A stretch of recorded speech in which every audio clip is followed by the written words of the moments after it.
Seja muito bem-vindo a mais um episódio do podcast Volte para a Caixa. O meu nome é William Meller. Como sempre, com muita alegria que eu te recebo aqui para mais uma conversa, mais um debate, mais uma reflexão sobre temas que podem impactar a sua carreira, o seu desenvolvimento pessoal, o seu desenvolvimento profissional, a forma como você vem liderando as suas equipes ou até mesmo a forma como você vem conduzindo o seu negócio. Hoje eu quero convidar você para uma conversa sobre três temas que eles estão, de certa forma, conectados. Porque parece que o contrato entre empresa e empregador, contrato entre a empresa e os funcionários, né, o contrato social, não o contrato formal, ele vem se modificando seriamente no longo dos últimos anos. E a gente vem percebendo algumas coisas que mudam a forma como o trabalho sempre funcionou. Para começar, a gente percebe que as pessoas estão trabalhando em dois lugares ao mesmo tempo. Essa é uma das coisas que eu quero discutir com você hoje. Dois lugares ao mesmo tempo. Será que isso faz sentido? A gente também quer falar sobre as novas gerações que não estão muito motivadas a herdar cargos de liderança, principalmente cargos de liderança sênior, de responsabilidade na alta gestão da organização, e ainda sobre o silêncio corporativo, sobre a forma diferente que as pessoas vêm compartilhando ou não compartilhando informações relevantes dentro da empresa, tá bem? E para começar, a gente vai direto para o primeiro tópico, a primeira parte da nossa conversa, que é justamente sobre essa questão do chamado movimento overemployed, né? Pessoas trabalhando em dois locais ao mesmo tempo. Talvez o seu melhor funcionário, ele esteja agora, nesse momento, entregando resultado, entregando valor para outra empresa. Você sabia que ele pode estar trabalhando em 2 locais ao mesmo tempo? Pois é, talvez a gente esteja exagerando, pensando que isso pode estar acontecendo com todo mundo no nosso time, mas a verdade é que sim, isso é algo que está acontecendo. Talvez não em alto número, em alta quantidade, mas nós estamos vendo um movimento onde as pessoas estão dedicando as suas horas disponíveis do seu dia a ponto que elas funcionem para trabalhar para 2 empresas ao mesmo tempo. E esse é um fenômeno que a gente vem vendo crescer na internet. Tem um subreddit, né, um fórum lá da rede social Reddit, que funciona um pouco diferente do se você não conhece, funciona mais como um fórum de debate online. E existe um subreddit, né, uma dessas comunidades que é chamada Overemployed.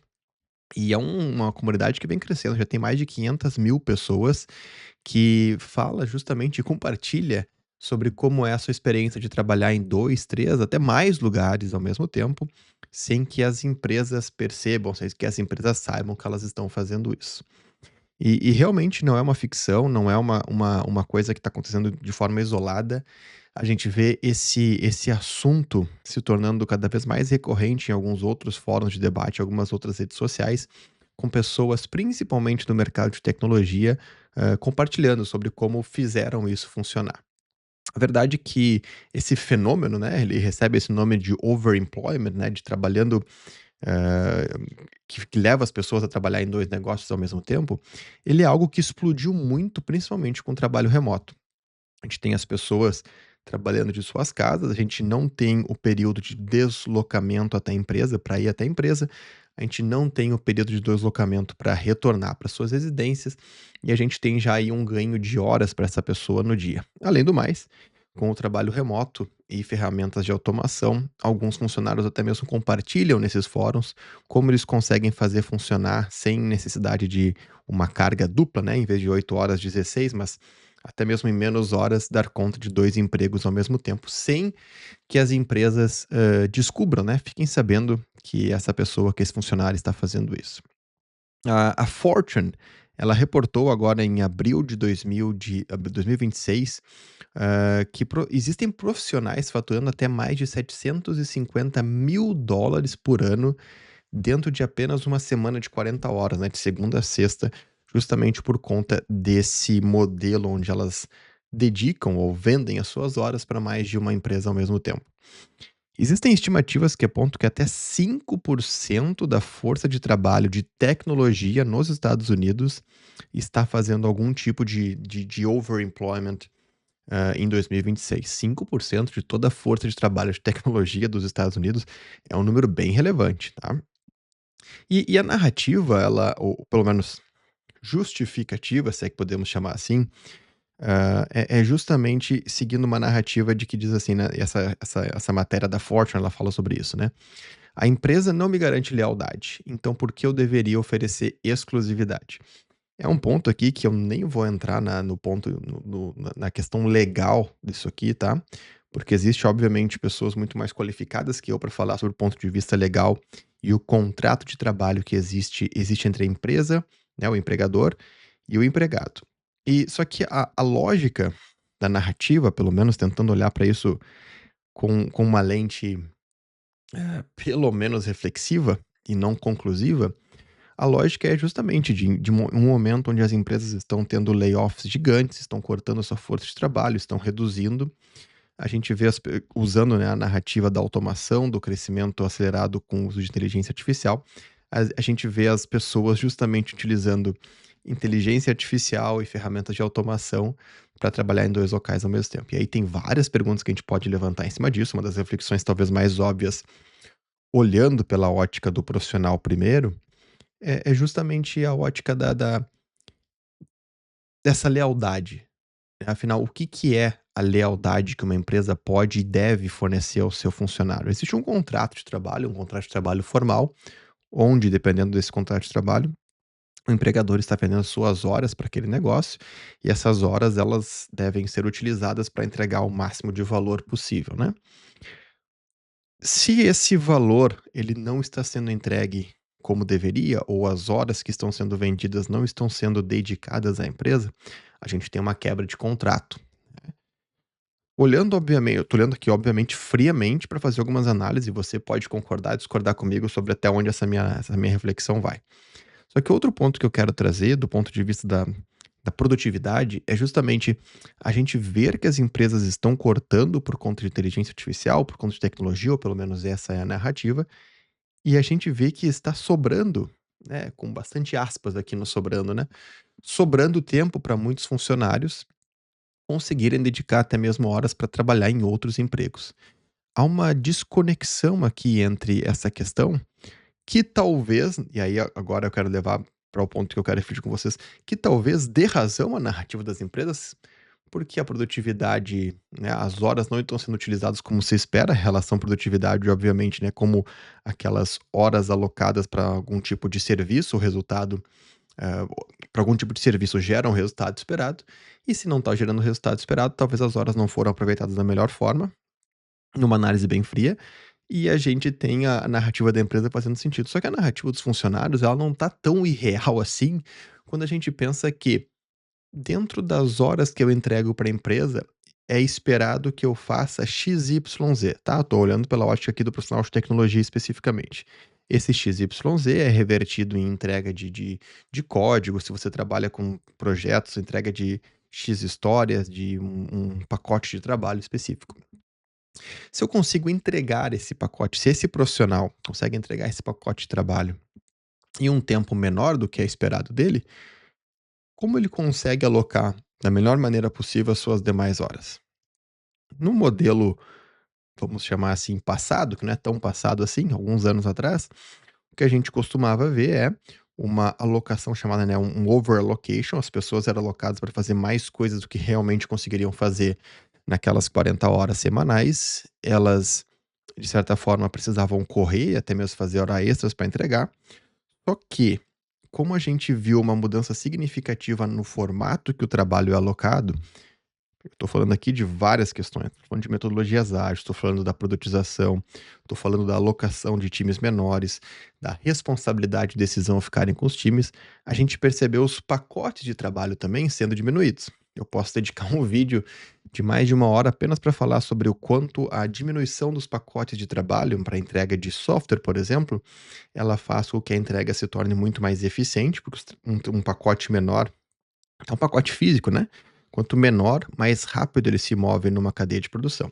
E para software não é diferente. Se eu tenho pacotes menores para meus desenvolvedores entregarem e o meu time desenvolver, ele vai se mover, esses pacotes vão se mover muito mais rapidamente. Só que ainda não resolve o problema da, da, da hora que está disponível, né? Do que está sobrando, digamos assim, das horas desses profissionais.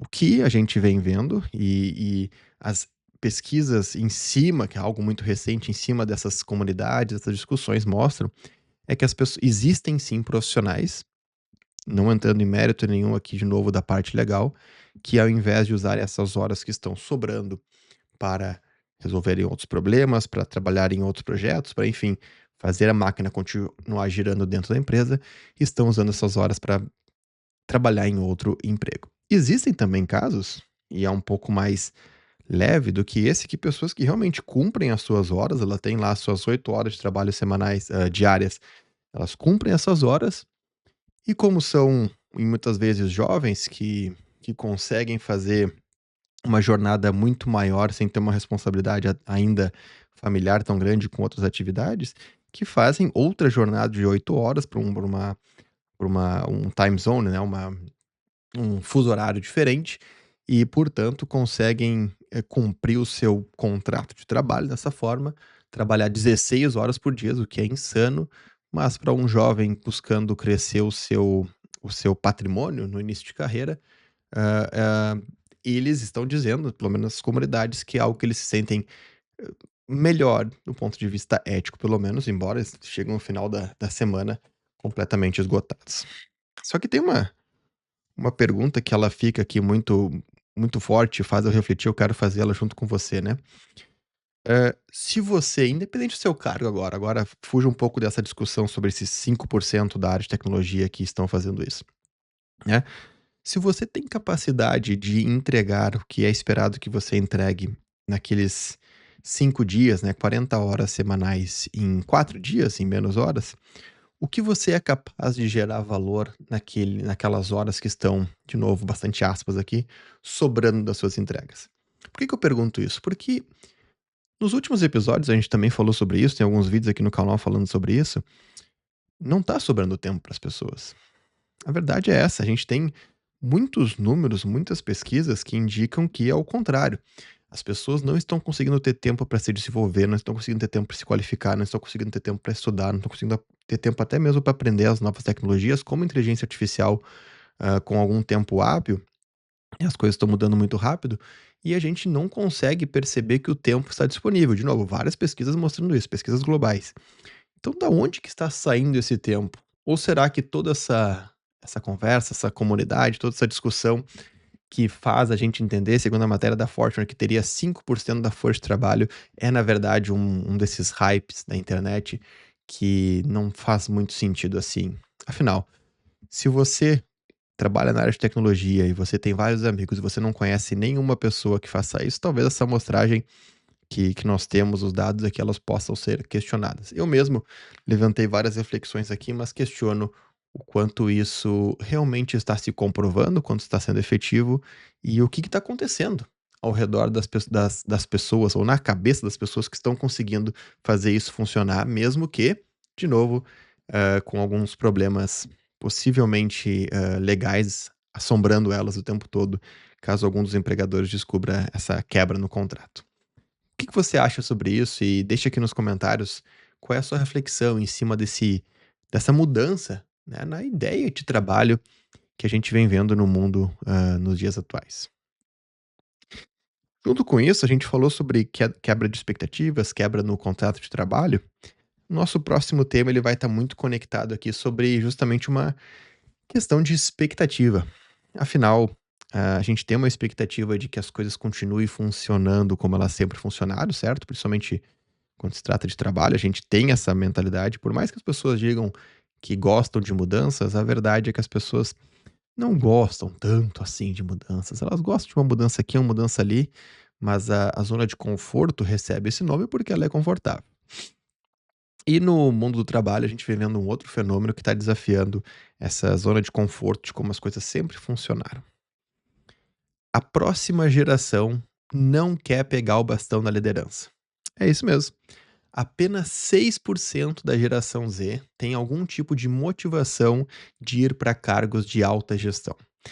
Isso é realmente uma questão que chama muito atenção, embora não surpreenda, mas a geração Z vem reportando pesquisa atrás de pesquisa, a mais recente, uma pesquisa feita pela Deloitte, onde, e agora em abril de 2026, onde apenas 6% dos jovens pesquisados, parte da geração Z, disseram que tinha alguma aspiração a cargos de liderança sênior, né. O que que é uma liderança sênior? É realmente o cargo de alta gestão na empresa. Esses jovens também percebem que gostariam, eles relatam que gostariam de ter uma liderança mais local, uma liderança de equipe, uma liderança técnica, mas não conseguem perceber um benefício ou uma motivação tão grande para ir para um cargo de alta gestão, um cargo executivo.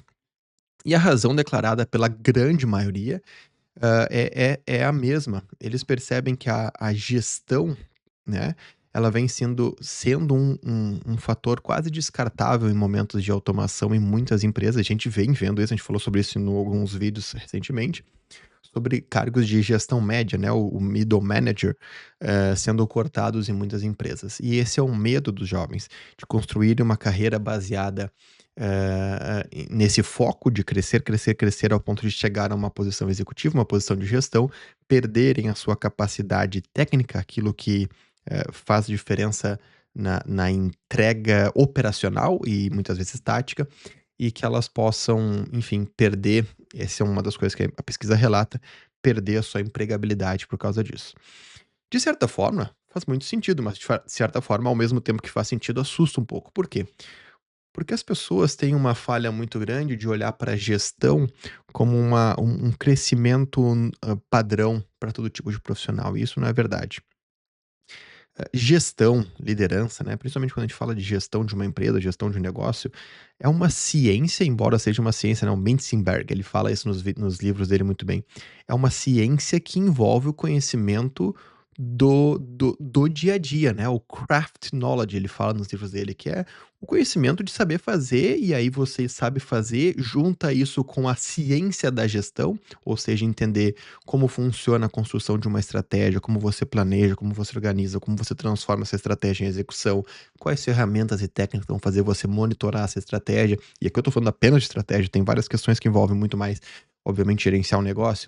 Mas só usando o exemplo da estratégia, existem muitas coisas que você leva anos desenvolvendo e aprendendo para saber como gerenciar e aplicar da maneira correta.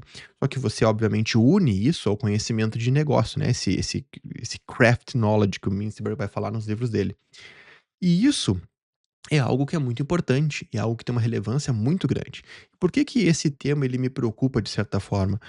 Porque o mercado de trabalho ele vem pedindo eficiência e a eficiência vem sendo reproduzida no curto prazo em cortes. Esses cortes, em muitas empresas, como a gente já discutiu, foram feitos em cargos de gestão média. Só que se você corta pessoas que têm essa motivação ou aspiram uma posição de liderança, uma posição de gestão, você está justamente quebrando uma oportunidade gigante da sua empresa continuar existindo no futuro. Afinal, você precisa ter continuidade na sua liderança, você precisa ter continuidade nas pessoas que estão conduzindo a sua empresa e a estratégia da sua empresa. É por isso que é muito assustador que os jovens não estejam aspirando esses cargos de liderança, porque em algum momento vai chegar um ponto do futuro onde a gente não vai ter pessoas, talvez não vai ter pessoas disponíveis para sentar nas cadeiras de gestão, cadeiras que precisam tomar decisões importantes na empresa. E a gente viu recentemente, inclusive falamos aqui no canal sobre a transição da Apple, né? A Apple está mudando seu CEO, seu cargo de liderança máximo, e essa pessoa ela vem sendo preparada, né, o novo CEO da Apple vem sendo preparado há bastante tempo. Isso significa que a empresa pensou e conduziu muito bem a sua sucessão de liderança. E a pergunta, a reflexão principal a fazer aqui para lideranças, para gestores que estão assistindo essa conversa, quero que você reflita como a gente consegue construir uma carreira que faça sentido, apresentar um plano de carreira que faça sentido para as novas gerações que vêm chegando ao trabalho, entendendo que existem carreiras, né, aquela visão da carreira em Y, tem carreiras que vão fazer muito mais sentido do ponto de vista técnico, então pessoas que vão se especializar tecnicamente, e pessoas que vão se especializar do ponto de vista de gestão, pessoas que vão liderar. E olhando especificamente para essas que vão liderar, que vão se desenvolver como os novos gestores, como que a gente garante um plano de sucessão que vai fazer sentido e vai continuar mantendo a nossa empresa, o nosso negócio relevante no futuro. E para você, jovem, que talvez esteja ouvindo e é uma dessas pessoas que diz que não quer, não tem nenhuma aspiração para um cargo de liderança, eu quero te convidar a refletir justamente sobre qual é, então, a carreira que você vem aspirando para o seu futuro. Porque você não precisa se tornar um gestor para continuar evoluindo na sua carreira. Você pode ser um especialista técnico cada vez mais avançado e mais profundo na sua tecnologia, naquilo que você faz, e tá tudo certo, tá tudo bem com isso. Mas o ponto principal é que você reflita sobre isso no longo prazo, porque como a gente já falou aqui nesse podcast, nesse canal, a gente tem uma preocupação muito grande, porque as carreiras cada vez estão mais longas. Então antes a gente falava, né, o que você quer fazer daqui a 10, 15 anos, mas o que que você quer fazer daqui a 30, daqui a 40 anos? De um ponto de vista de carreira, parece bizarro pensar tão longo prazo, porque as surpresas vão acontecer e é bom que elas aconteçam, faz parte da evolução da nossa carreira, mas você tem que ter pelo menos algum foco, alguma ideia de caminho, né? Você vai caminhar para o norte ou vai caminhar para o sul? Pelo menos isso. E tendo essa ideia na sua mente, como você vem se capacitando? De novo, você não precisa aspirar um cargo de alta gestão, um cargo executivo, mas independente de qual seja o seu norte ou o seu sul, de que você esteja pelo menos consciente do que você está dizendo sim, o que você está dizendo não, o que você quer e o que você não quer. Muito bem, e mais uma vez um assunto puxando o outro, porque a gente vem vendo uma mudança também muito forte na cultura interna das organizações. E a gente já falou que o problema em muitas organizações não é a falta de informação. Até vou repetir isso porque é importante a gente lembrar. O problema na maioria das organizações e empresas, quando se trata de comunicação, não é a falta de informação. Na verdade, a gente tem informação em excesso. Eu gosto muito da analogia com profissionais e carreiras do passado, antes do tempo da internet rápida, da rede social, do blog, onde as pessoas tinham que se atualizar, certo? Sobre o que estava acontecendo na sua indústria, na sua área de trabalho. E elas tinham o que à sua frente? Elas tinham as revistas, os jornais da área, os artigos específicos e focados naquela área, naquela indústria. Então elas compravam a revista, tinha uma curadoria daquele conteúdo, elas acessavam aquela curadoria, entendiam o que estava acontecendo, participavam de congressos, as coisas iam evoluindo, a informação ia fluindo de uma maneira mais lenta, mas também mais curada, ou seja, o que chegava até os profissionais, não vamos discutir aqui sobre a se a curadoria era enviesada ou não, por favor, não vamos debater esse ponto, mas tinha uma curadoria, essa curadoria fazia apenas o que era relevante para a indústria chegar até os profissionais. E adivinha só, profissionais do passado, gerações passadas, relatavam estar relatavam, né, em pesquisas anteriores, se sentiam muito bem informadas, muito bem atualizadas sobre o que estava acontecendo na sua indústria. Hoje em dia, nós temos pesquisas muito similares a essas acontecendo com jovens e com pessoas que estão entrando no mercado de trabalho que relatam não ter ideia do que está acontecendo na sua indústria. Olha só que curioso, né? No mundo a gente tem informação, né, na palma da mão, fluindo o tempo todo, super rápido, a cada segundo sendo atualizada. As pessoas não sentem que elas têm informação suficiente. E justamente esse fator todo das pessoas estar sendo bombardeadas com informação e não conseguirem se atualizar, está criando um novo tipo de fenômeno também na comunicação interna. Um estudo de 6 anos foi publicado agora em março de 2026 no Journal of Occupational and Organizational Psychology, e ele mapeou como o silêncio organizacional emerge e persiste em muitas organizações. E qual que é uma das principais conclusões desse estudo? Que as pessoas não se sentem ou não são encorajadas ou não se sentem confortáveis de falar abertamente as suas opiniões sobre todos os assuntos que estão acontecendo ao seu redor. Uma pesquisa paralela chamada Frontiers in Psychology, da Universidade de Wisconsin, também agora de 2026, ela fez uma análise que equipes com alta segurança psicológica, que se sentem mais seguras, elas reportam 50% mais produtividade e 76% mais engajamento. Por que que eu quis trazer essas 2 coisas juntos? Porque as pessoas não se sentem confortáveis de falar abertamente em muitos ambientes, de dar a sua opinião, de compartilhar o que estão pensando. E isso tem tem um problema direto, né, uma relação direta com a produtividade das equipes. Existem muitos estudos, inclusive livros muito bons, que nós já discutimos aqui nesse conteúdo, nesse canal, que trazem, né, a importância da segurança psicológica, a segurança que as pessoas sentem quando fazem parte de um time. Quando elas entram, por exemplo, num conflito dentro do time, um conflito no caso de trabalho, né, uma opinião diferente. Times que têm uma segurança maior para compartilhar suas opiniões, eles sentem que eles podem fazer isso, eles se sentem confortáveis para dizer que algo está errado, para confrontar nesse sentido, né, de novo, de solução de profissional aqui, confrontar quando uma coisa que está acontecendo não faz sentido, confrontar quando algo está dando errado que a gente precisa mudar, levantar os problemas que precisam ser resolvidos pelos times.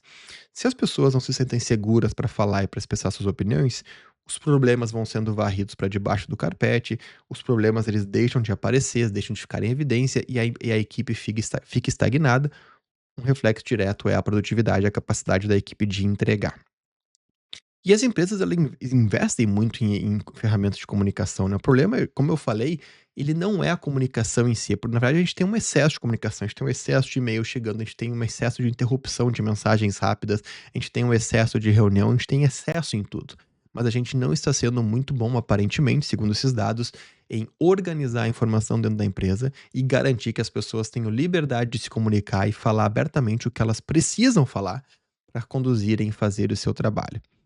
E segurança psicológica, é muito importante salientar isso, sempre que eu converso sobre esse tema, eu gosto de trazer o ponto que segurança psicológica não significa todo mundo concordando, todo mundo feliz e todo mundo alinhado. Na verdade, o artigo, né, e a pesquisa da Amy Edmondson, que ela publicou na Harvard Business Review, a gente já falou sobre essa pesquisa e sobre esse tema bastante, é justamente o contrário disso. Equipes com alta segurança psicológica, as pessoas elas não estão pensando todas iguais, elas estão pensando diferente, elas estão se confrontando, estão trazendo ideias, debatendo ideias, discordando uma das outras, só que é no sentido de crescimento. Todas estão alinhadas com o foco, com o objetivo. O objetivo é entregar o produto. Elas discordam, elas até brigam em algumas reuniões, elas entram em conflitos, mas sempre com aquele objetivo. Elas saem da reunião e sentem que se comunicaram, falaram o que precisava ser dito, resolveram um conflito, resolveram um problema. Aquele time é muito mais coeso do que aquele outro que vai para uma reunião e todo mundo concorda, todo mundo balança a cabeça, ninguém fala nada, ninguém discorda, tá todo mundo sempre feliz com todos os pontos da reunião. Isso é um sinal bem estranho, que é um sinal bem preocupante. Para você líder, se você está vendo esses sinais nas reuniões do seu time, preste atenção, coloque a sua atenção no lugar certo, porque existe uma grande chance de que seu time esteja concordando com tudo e não movendo nenhuma agulha em direção ao que deve ser atingido, porque eles estão com medo de falar a verdade para você ou entre eles mesmos. E para você, dentro da sua equipe, você que está trabalhando, você não está numa posição de liderança, reflita um pouquinho sobre o time que você trabalha. Pensa um pouquinho, será que existe essa liberdade de falar, de chegar para numa reunião com seu time e falar que algo que deu errado semana passada, deu errado por isso e isso, levantar o problema, trazer para discussão e essa discussão vai ser uma boa discussão? É esse o tipo de time que você trabalha? Ou será que não? Muito bem, como eu disse, esses assuntos eles trazem uma reflexão muito interessante sobre a mudança no comportamento e expectativa no contrato de trabalho, né, entre empresa e empregador, entre os funcionários e o que sempre se esperou funcionar, simplesmente porque sempre funcionou desse jeito, sendo a regra. E isso é algo que a gente vem, percebendo uma mudança bem interessante. Achei que foram assuntos que se conectavam muito bem para essa nossa reflexão. Como sempre, eu espero que você reflita comigo, que você pense, talvez eu esteja errado em algum ponto, talvez eu falei alguma besteira que você discorda, fala comigo, vamos debater, vamos conversar nos comentários. Seria muito legal ouvir sua opinião a respeito dos assuntos que eu trouxe aqui hoje, tá bem? Como sempre, meu nome é William Meller, eu tô sempre aqui para refletir com você, quero que esse momento seja um momento legal de tomarmos um café junto, uma caminhada, independente do ambiente que você esteja ouvindo, seja sempre um momento para a gente pensar um pouquinho sobre tudo o que está acontecendo, que está impactando a nossa carreira, o nosso trabalho, a nossa forma de liderar as equipes e até mesmo de conduzir os nossos negócios, tá bem? Esse foi mais um episódio do Volte pra Caixa. Obrigado, vejo você no próximo.